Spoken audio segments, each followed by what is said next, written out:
कौशल प्रसंग में बीजेपी विधायक जयनारायण मिश्र बयान को व्यक्तिगत बोली कहिसेंती आईन मंत्री पृथ्वीराज हरिचंदन। से कहिसेंती जे जयनारायण मत सह सरकार कौनसी संपर्क नाही। ओडिशार सामग्रिक विकास पई सरकार प्रतिश्रुतिबद्ध।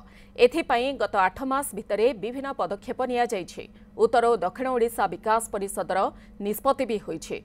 सबु अंचल को विकास योजना पहुंचाइबा को उद्यम चलीछि बोली कहिसेंती आईन मंत्री पृथ्वीराज हरिचंदन। सेपटे एहार जवाब रे बीजेडी कहिछि गणतंत्रर व्यवस्था जहाँ अछि एहार उत्तर मुख्यमंत्री रखिबा कथा।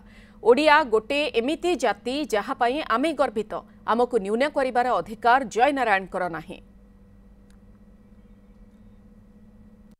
गृहर वरिष्ठ विधायक श्री जयनारायण मिश्र गत 2-3 दिन तले विधानसभा बाहर एक सभारे जो मंतव्य देइथिले से मंतव्य सहित सरकारंकर ओडिशा राज्य सरकारंकर ना कोनोसी संपृक्ति अछि ना सहमति अछि। ये वक्तव्य संपूर्ण रूपे तांकर निजस्व वक्तव्य एवं व्यक्तिगत मत तांकर सेतिरे सरकारंकर कोनोसी प्रकार सेतिरे सम्मति बा संपृक्ति नाही।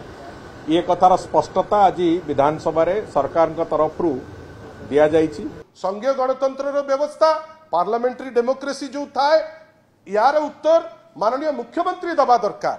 ओडिया गोटे एमिति जाति जोटा गंगा ठारू गोदावरी पर्यंत कनकर करथिला एवं आमे ताकू नेकरी गर्वित मध्य आमको न्यून करिबार राइट जयनारायण मिश्रंकर नाही। आ ताकू डिफेंड करी जदि उत्तर देबे जने कैबिनेट मंत्री मु भाबुची गोटे परिपक्वतार सह से उत्तर देई नांती। जहाँ करिचंती सेटा गोटे गोटे गोटे एते संवेदनशील घटना को से न्यून करिचंती बोली मत लागुଛି।